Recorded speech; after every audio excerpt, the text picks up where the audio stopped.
te lèves le matin, tu es fatigué, tu as l'impression de ne pas avoir dormi ou en tout cas de ne pas avoir eu un sommeil récupérateur. Dans la journée, tu coches les cases de ta to-do list, tu gères les enfants, tu gères ton boulot, les rendez-vous aussi, que ce soit personnel, professionnel, tu prépares les repas. Bref, à l'extérieur, tout va bien, tu fonctionnes bien, tu gères bien toutes tes missions, mais à l'intérieur, il y a comme une sensation de vide, comme une sensation d'être à plat, de plus avoir de batterie, comme si tu étais présente dans ta vie sans vraiment l'être pleinement. Tu fais les choses, mais tu ne les vis pas vraiment. Et peut-être que tu te dis que c'est de la fatigue, que tu manques de motivation ou qu'il faut que tu te secoues. Et si tu te reconnais là-dedans, je veux que tu saches que ce n'est ni une faiblesse, ni un manque de volonté. Ce que tu vis, ça porte un nom, ça s'appelle le figement fonctionnel et c'est une réponse de ton système nerveux. Aujourd'hui, on va comprendre ensemble qu'est-ce que le figement fonctionnel, d'où est-ce que ça vient, comment le reconnaître et surtout, comment commencer à en sortir sans te forcer. Bienvenue dans En Présence, le podcast qui t'invite à ralentir, ressentir et revenir à l'essentiel. Je suis Mathilde et je t'accompagne avec douceur et en conscience sur le chemin de la guérison. Ici, je te parle avec le cœur de santé mentale, d'émotions, de système nerveux, de résilience, de reconnexion à soi et à la nature pour que tu puisses pleinement reprendre ton pouvoir intérieur et ainsi vivre une vie plus épanouie et plus sereine. Ce qu'il faut comprendre, c'est que le figement fonctionnel, aussi appelé freezing, que tu vas pouvoir retrouver dans différentes littératures, ça décrit un état dans lequel on reste capable d'assurer le quotidien, mais avec une sensation de blocage, d'engourdissement, de brouillard mental, d'épuisement. Cette sensation d'être déconnecté. En psychophysiologie du stress, on sait que la réponse de figement s'apparente à une réponse de défense. C'est-à-dire que ton cerveau, il a perçu un danger, une menace, mais il sait qu'il peut ni fuir ni combattre, donc il trouve une troisième alternative qui est le figement. Et c'est important de distinguer ce vécu d'un simple manque de motivation, parce que dans le figement, il ne s'agit pas d'un défaut de volonté, mais simplement d'une stratégie automatique de protection du système nerveux. La personne peut paraître très compétente, très productive, voire hyper fonctionnelle, tout en se sentant intérieurement coupée d'elle-même. Coupée de son corps, de ses sensations, de ses besoins et de ses émotions. Et pour avoir vécu ce figement fonctionnel pendant des années, en effet, je paraissais très compétente, très productive, j'étais voire même hyperactive, j'avais du mal à me poser, je faisais tout le temps beaucoup de choses, j'étais salariée, je faisais des formations à côté, je faisais aussi des missions en freelance. Bref, une vie bien remplie qui, à l'extérieur, montrait quelqu'un qui produisait, qui était compétente, qui était présente, qui avait toujours quelque chose à faire, qui débordait d'énergie. Mais intérieurement, j'étais complètement coupée de mes sensations, je ne ressentais rien, j'étais comme anesthésiée de mon corps, de mes émotions et de mes sensations. Maintenant qu'on a vu qu'est-ce que la réponse de figement, on va essayer de comprendre le mécanisme de cette réponse de figement.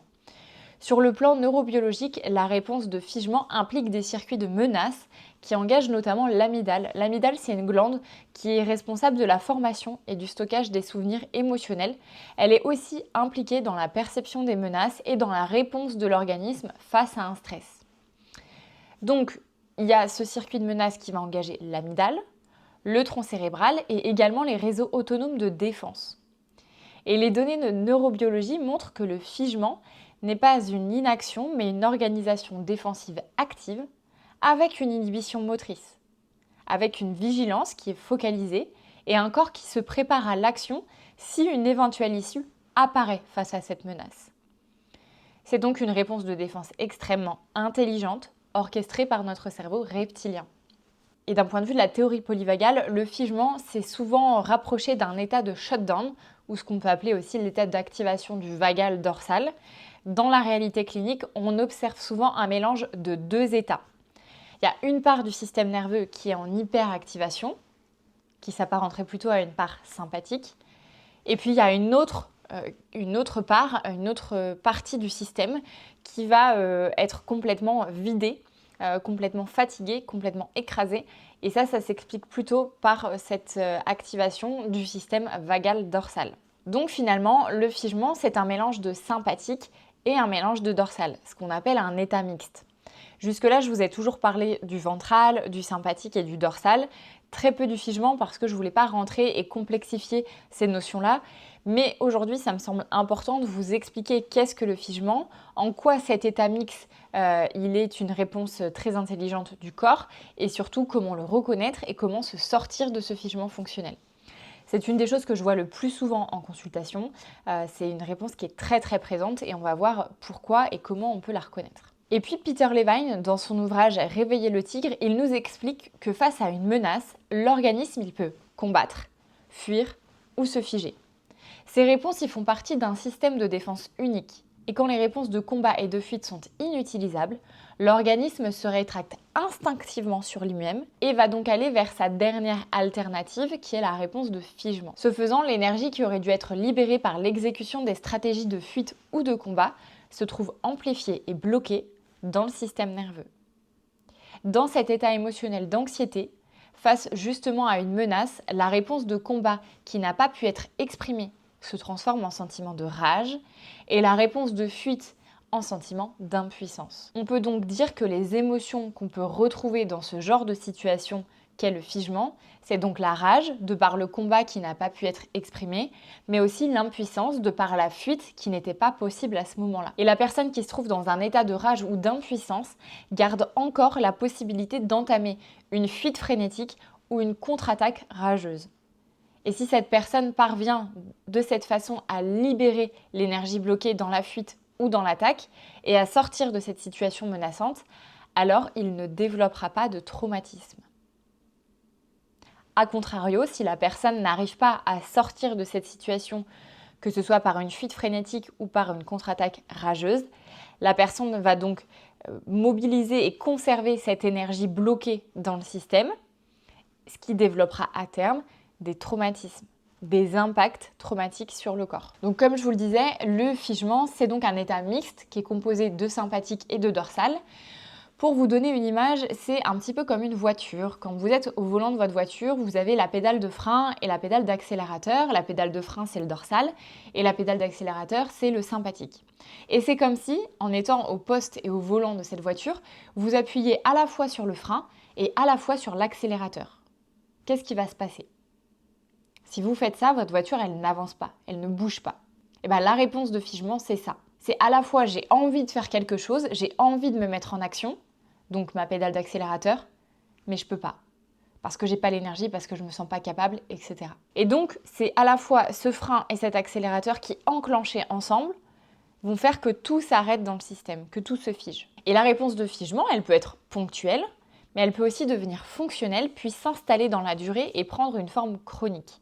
Et je vais détailler un petit peu ces trois formes possibles. Le figement ponctuel, c'est une réponse brève et situationnelle face à une menace, un choc ou une surcharge ou sur un moment d'impuissance.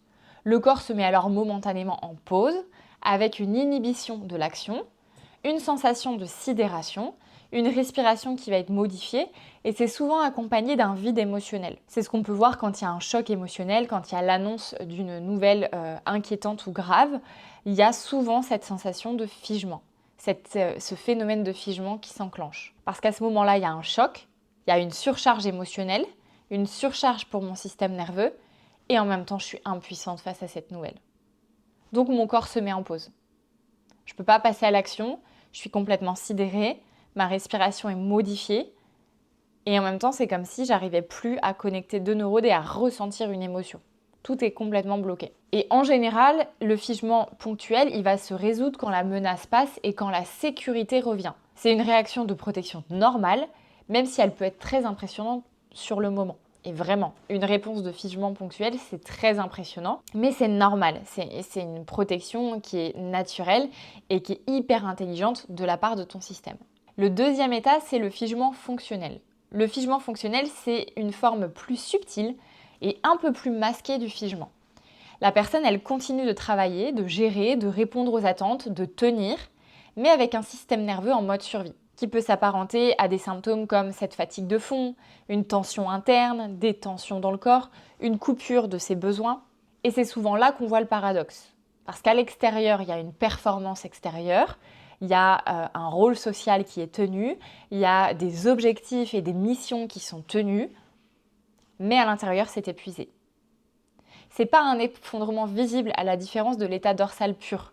L'état dorsal pur, on le voit très facilement, c'est un effondrement, la personne elle est apathique, elle est complètement inerte, en tout cas elle est vidée de son énergie, elle est souvent très lente dans ses mouvements, il y a une prosodie de la voix qui est très monotone aussi, il y a un regard fermé, un visage qui est assez triste, on a vraiment cet état de « c'est trop quoi, la vie elle est trop lourde pour moi ».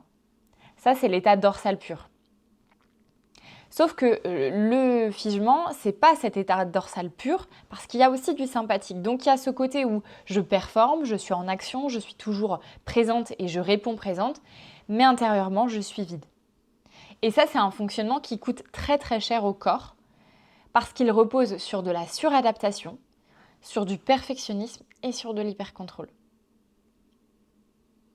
Et le figement fonctionnel, c'est ce que j'ai connu pendant des années. On va reparler un petit peu après du figement que j'appelle le figement chronique. Mais le figement fonctionnel, c'est vraiment quelque chose de très courant. Et je trouve que c'est important d'en parler, c'est important de mettre des mots sur ce qui se passe dans le corps pour déjà pouvoir voir avec soi-même si je réponds ou non aux différents critères du figement et qu'est-ce que je peux faire pour me soutenir. Parce que ça peut être source d'une grande souffrance, vraiment. Parce qu'il y a cette dualité tout le temps. Je suis à fond mais je suis vide. Je suis performante mais j'en peux plus. Et donc c'est souvent des gens qui aussi portent un masque en société et qui quand ils sont tout seuls s'effondrent. Parce qu'il n'y a plus cette corrégulation. Il n'y a plus accès à ce chemin ventral.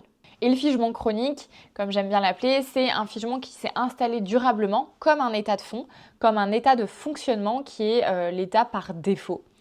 Donc là, c'est plus un épisode isolé comme on a pu voir avec le figement ponctuel, mais c'est un mode d'organisation qui persiste avec de la fatigue chronique, du brouillard mental, de la déconnexion, des douleurs, de la lenteur, etc., etc. Et dans cette forme-là, la réponse de protection devient le paysage habituel du système nerveux. On peut dire que le corps ne revient plus facilement dans un état de sécurité, même en l'absence de danger immédiat. Il n'y a plus de danger immédiat.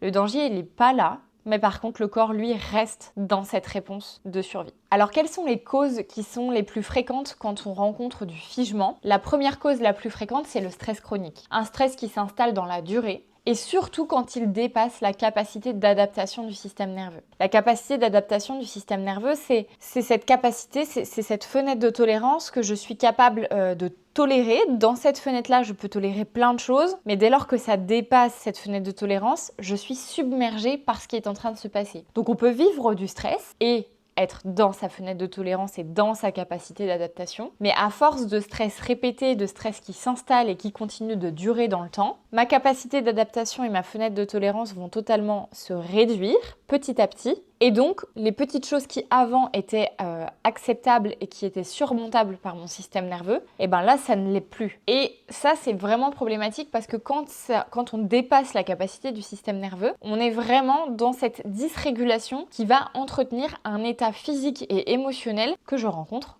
au quotidien en séance. Et donc, je le rappelle aussi, le fait de ne pas respecter sa capacité et de toujours en faire plus alors que l'énergie disponible, elle n'est pas là. Et donc, j'en fais toujours plus parce que là, c'est mes hormones qui me tiennent, l'adrénaline, le cortisol, etc. Bah ça, c'est déjà, pour le corps, quelque chose de stressant.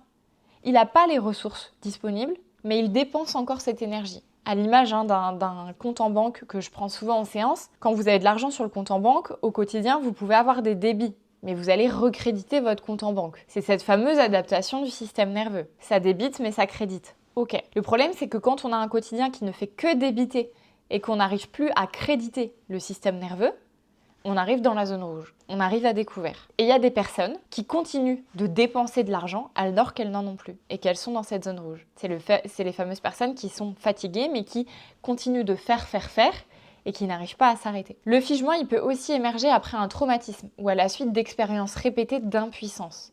L'émotion de l'impuissance, c'est vraiment une émotion très vive, très forte et qui va vraiment conduire mon système nerveux dans un état de figement. Par exemple, face à une situation, si tu n'as pas pu fuir, si tu n'as pas pu agir ou si tu n'as pas pu recevoir de soutien, possiblement tu t'es sentie impuissante à ce moment-là. Ça va créer des traumatismes, des impacts dans le système nerveux et dans l'organisme et ça va favoriser cet état de figement. Et je vais revenir sur le fait de recevoir du soutien parce que pour moi c'est un point essentiel. Le manque de soutien en lui-même peut être profondément traumatique.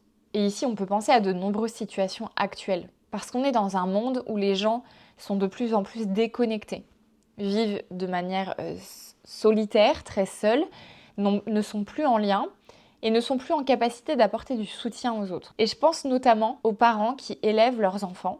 Alors, qu'on soit parents solo ou qu'on soit parents en couple, le fait d'élever seul ses enfants, là où autrefois il y avait tout un village entier qui participait au soutien, qui participait à l'éducation, qui participait au soutien des parents dans ce parcours de la parentalité du fait d'élever et d'apporter à l'enfant tout ce dont il a besoin pour se développer, et bien cette absence de relais, cette absence de soutien, elle épuise, elle isole et elle fragilise mon système nerveux. Et ça, c'est le cas de nombreux parents. Et ça m'attriste profondément parce que je sais que les parents ont besoin de soutien, ont besoin de co-régulation. Et aujourd'hui, ils n'ont plus accès à ça. Et donc le deuxième effet qui se coule, c'est que si en tant qu'enfant, je grandis avec des figures d'attachement, des figures parentales qui sont peu disponibles émotionnellement ou physiquement parce qu'elles sont au travail ou émotionnellement parce qu'elles ont beaucoup de problèmes et qu'elles ont du mal à trouver des solutions, ou encore quand on a des parents peu disponibles parce que ces parents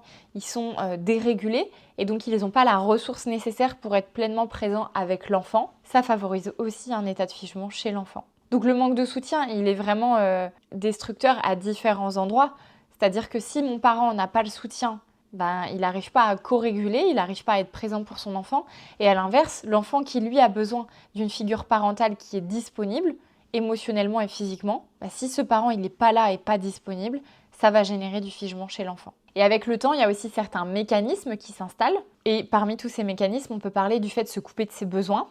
Les personnes qui se retiennent d'aller faire pipi, les personnes qui se retiennent quand elles ont envie d'aller aux toilettes, les émotions, celles qui retiennent toutes leurs émotions, les personnes qui s'empêchent de pleurer, qui intériorise la honte qui est parfois nourrie par des paroles dures ou invalidantes venant de figures d'attachement. Un traumatisme non résolu peut également maintenir cet état de figement en fond de tableau. Et ce qu'il faut comprendre avec le figement, c'est que globalement, ce n'est pas toujours à cause d'une situation qui a été extrême, qui a été violente, soudaine, qui a été d'un grand danger soudain. Le figement, il peut aussi venir de l'accumulation de micro-stress, de cette suradaptation constante, de l'absence d'expression émotionnelle. Et tout ça, ça conduit petit à petit le système nerveux à prendre ce fonctionnement de figement. Et vous comprenez donc pourquoi je vous dis que c'est important d'écouter vos besoins, de suivre l'élan du corps, d'être présent à ces sensations corporelles, de s'autoriser aussi à pleurer en séance, de s'autoriser à évoquer ses émotions,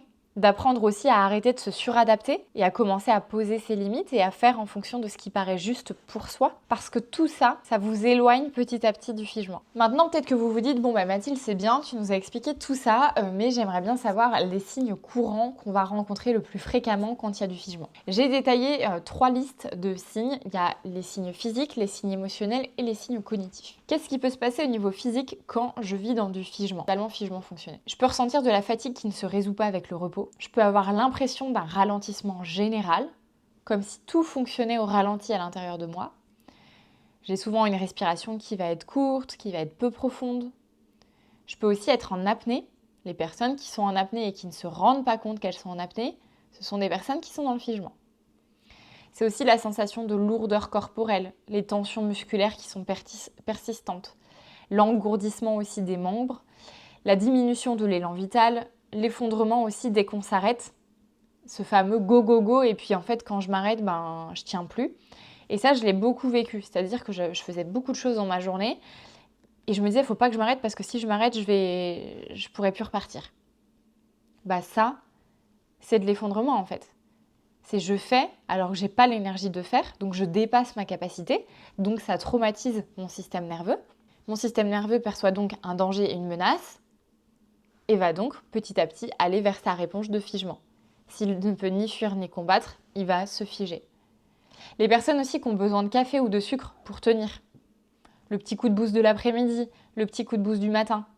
Le café et le sucre, ce sont aussi des petits éléments qui doivent vous interpeller, de vous dire « Ok, quand je vais chercher un café, quand je vais chercher du sucre, potentiellement c'est que j'ai plus d'énergie et que là j'ai besoin d'un coup de pied aux fesses. Mais si j'ai plus d'énergie, c'est que certainement je suis sortie de ma fenêtre de tolérance et de ma capacité d'adaptation. » La difficulté aussi à perdre du poids. et il a tendance à avoir un métabolisme ralenti. Et j'insiste sur ce point parce que là, c'est les beaux jours. Je vois beaucoup de gens en consultation qui ont cet objectif de perdre du poids. Et ce qu'il faut comprendre, c'est que, et je le vois, ce sont des tableaux très classiques, les personnes, elles sont complètement submergées par leur quotidien. Elles ont un système nerveux qui est dérégulé. Elles ont une tendance au figement. Elles savent tout ce qu'elles doivent faire, mais elles ne le font pas. Ça, pour moi, c'est un vrai signe d'alerte. Les personnes qui me disent « bah oui, je sais que je dois mâcher. Oui, je sais que je dois prendre mon temps pour manger. Oui, je sais qu'il faut que j'ai des légumes à chaque repas. » Mais qui ne le font pas, c'est qu'il y a un état de figement en fond de tableau. Donc, une difficulté à perdre du poids, personnellement, je ne l'accompagne pas de but en blanc sur un accompagnement alimentaire, assiette, calories, etc. C'est pas du tout l'objectif. S'il y a une difficulté à perdre du poids, si le métabolisme est ralenti, c'est qu'il y a des dysfonctionnements à différents endroits. Comment est mon système hormonal? Comment est mon système nerveux? Comment est ma glycémie? Tout ça, ça doit rentrer en compte dans cette problématique et cet objectif de perte de poids. Les personnes aussi qui font de l'œdème ou qui ont une mauvaise circulation sanguine, ou les personnes également qui souffrent de constipation. Donc là, on se rend bien compte que tous ces petits signaux-là, c'est des signaux que dans le corps, il n'y a plus beaucoup de mouvement, il n'y a plus beaucoup d'élan, tout est un peu figé. Quelqu'un qui est constipé, c'est que son côlon, il est figé. Il n'y a plus ce péristaltisme intestinal qui permet de faire circuler les selles. Donc si ça ne bouge plus, c'est qu'il y a du figement. Au niveau des signes émotionnels, c'est vraiment la sensation d'être vidé intérieurement, malgré une façade fonctionnelle. Une difficulté à ressentir ses émotions, une hypersensibilité au stress, à la critique ou à l'échec, une culpabilité forte, une critique intérieure élevée, voire très élevée, une sensation de déconnexion de soi, déconnexion de la réalité, déconnexion de son corps. Et puis il y a aussi souvent cette impression d'irréalité. C'est un peu « pensez-moi, je rêve ». Et moi, je vivais beaucoup comme ça. Il y a beaucoup de choses que je vivais au quotidien et je me disais « mais c'est pas vrai, je suis en train de rêver là. Il y a un truc, pensez-moi parce que je suis en train de rêver ». Cette impression d'irréalité, c'est aussi un signe émotionnel d'un fonctionnement en figement. Et au niveau des signes cognitifs, c'est l'envie de faire mais l'incapacité à passer à l'action, c'est la tendance à la procrastination, c'est la difficulté à initier et ou à terminer les tâches qu'on a commencées, c'est la difficulté à penser, à réfléchir, à se concentrer, à évaluer, à analyser. C'est aussi ce brouillard mental, ces troubles de la concentration et cette lenteur décisionnelle. Toutes les personnes qui n'arrivent pas à prendre de décision ou qui mettent très longtemps à se décider, on suspectera quand même grandement un état de figement. Alors peut-être que tu t'es reconnu dans un ou plusieurs de ces signes, et si tu t'es reconnu dans ces signes, peut-être que tu te demandes comment sortir de cette réponse de figement. Donc je vais te détailler un petit peu comment moi je perçois la sortie du figement et ce qu'il est intéressant de faire. La sortie du figement, elle passe d'abord par la sécurité. Jamais par le forcing. Jamais, jamais, jamais. Un système nerveux qui est figé, il va se relâcher quand il retrouve de la prévisibilité, du soutien, des repères corporels et des petites expériences où il sent qu'il a le contrôle, que la situation est gérée. Donc l'idée, c'est pas de se pousser, mais d'élargir progressivement la capacité du système nerveux. Et ça passe par un travail doux. Parce que là où l'énergie, elle est figée, pour la remettre en mouvement petit à petit, il va falloir être très doux, très lent, mais très régulier. C'est le fameux travail de titrage qu'on voit quand on accompagne au niveau somatique. C'est vraiment, je prends un petit bout de l'expérience et je répète cette expérience plusieurs fois par jour, par semaine, pour venir décoincer l'énergie qui est figée dans le corps. Et puis c'est aussi en apprenant à comprendre ce qui se passe dans le corps et à reconnaître les états que l'on traverse pour mieux se soutenir. Et quand je parle d'états qu'on traverse, c'est les différents états de ma théorie polyvagale. Mon ventral, mon sympathique et mon dorsal. Donc concrètement, qu'est-ce qu'on peut faire pour sortir de ce figement? D'aller travailler avec des micro-mouvements. Notamment, c'est ce qu'on voit dans les séances avec une approche somatique. C'est ce que je vous propose lors des séances somatiques. C'est vraiment d'aller travailler avec des micro-mouvements pour vraiment venir sécuriser le système au moment où il y a quelque chose qui bouge dans le corps et pour pouvoir libérer la charge ou l'élan qui est coincé dans le corps. Ça va être aussi l'ancrage dans le corps et dans l'environnement. Donc c'est je m'ancre, je ressens mon dos, je ressens mes fesses assis sur la chaise. Je vais aussi m'orienter dans l'espace, observer mon environnement.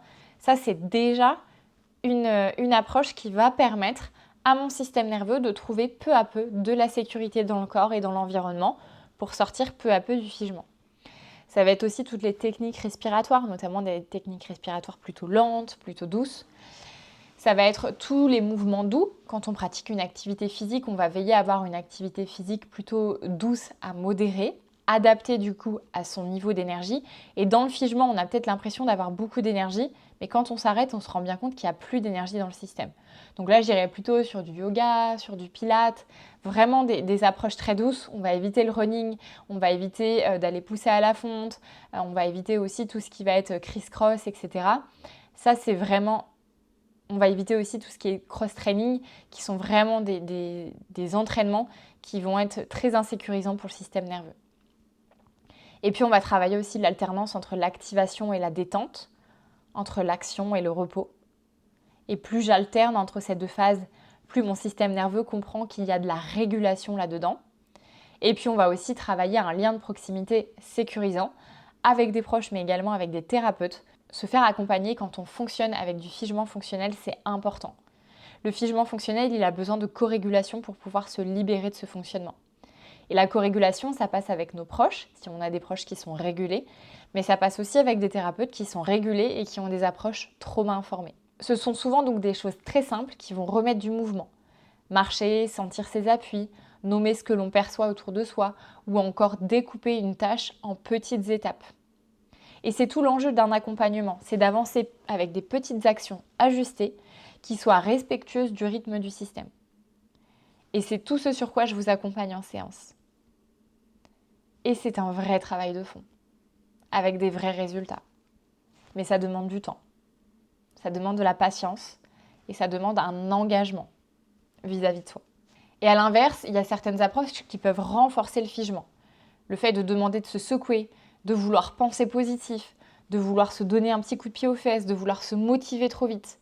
Tout ça, ça va souvent activer en plus de la honte et donc ça va accentuer les états de shutdown et ça va encore plus figer le système. Et de la même manière, des pratiques trop intenses ou trop rapides, elles peuvent être perçues comme une menace supplémentaire et donc engendrer une charge supplémentaire de figement. Donc l'idée, c'est de remettre du doux, c'est de remettre de l'acceptable, parce que quand c'est trop intense, c'est submergent et c'est pas acceptable par le système nerveux. Donc on va apprendre à remettre des choses qui sont plus acceptables, plus digestes pour mon système et à remettre de la lenteur pour que le travail de fond puisse se faire. Donc l'objectif, c'est pas de sortir du figement par la performance, mais de retrouver pas à pas une capacité à sentir, à choisir, à bouger et à se réguler. Et c'est dans cette logique que je vous accompagne. Une logique de reconnexion à la sécurité. Donc ce qu'il faut retenir sur le figement fonctionnel, c'est que c'est une façon que ton corps a trouvée pour te garder en vie dans un contexte qui lui semblait trop, qui lui semblait extrême, qui lui semblait menaçant. Et ton système nerveux, il n'est pas là pour te nuire, il est là parce qu'à un moment donné, c'était la meilleure réponse disponible. Donc il a enclenché la réponse de figement.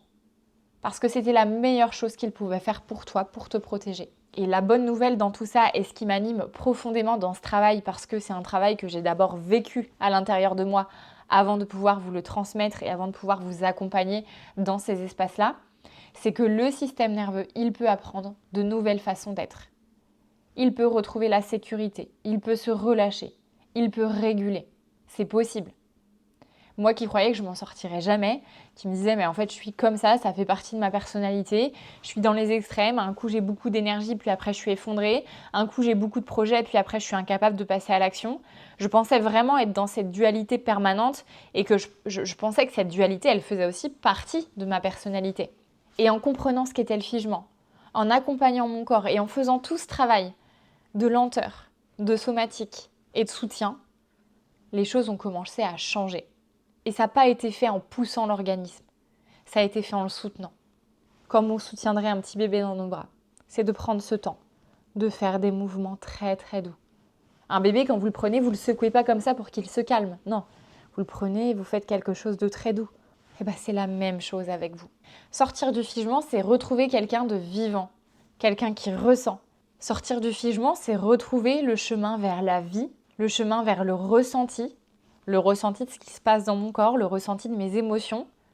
Et tous ces ressentis, ils fluctuent parce que c'est la vie. Donc l'idée quand on fait ce travail-là, c'est de pouvoir se défaire aussi petit à petit de cette personne qui gère tout, qui fait tout parfaitement mais qui ne ressent plus rien. On apprend à remettre de la vie, de l'imperfection et de l'authenticité dans les ressentis. Alors si cet épisode il a fait écho en toi et si tu penses qu'il peut aider des personnes autour de toi, partage-le à quelqu'un qui pourrait en avoir besoin. Et si tu veux aller plus loin, je t'invite à t'abonner à mon podcast pour continuer d'en apprendre un peu plus sur le système nerveux, sur le mode de vie conscient et sur le fait de se maintenir en bonne santé physique et mentale. Et puis également, on se retrouve en séance individuelle. Toutes les informations sont dans mon lien biographie Instagram et également dans les notes de l'épisode. Je te souhaite de prendre soin de toi et de rester en présence. Merci à toi d'avoir écouté l'épisode jusque-là. Si tu repars avec un mot, une sensation ou une envie de t'ancrer un peu plus dans l'instant, alors ce podcast a trouvé sa place. Pour le faire rayonner, je t'invite à le partager autour de toi et à lui laisser la note de 5 étoiles sur ta plateforme d'écoute préférée. Et n'hésite pas à m'identifier sur les réseaux sociaux, je serai ravie de te repartager. D'ici là, prends soin de toi et reste en présence.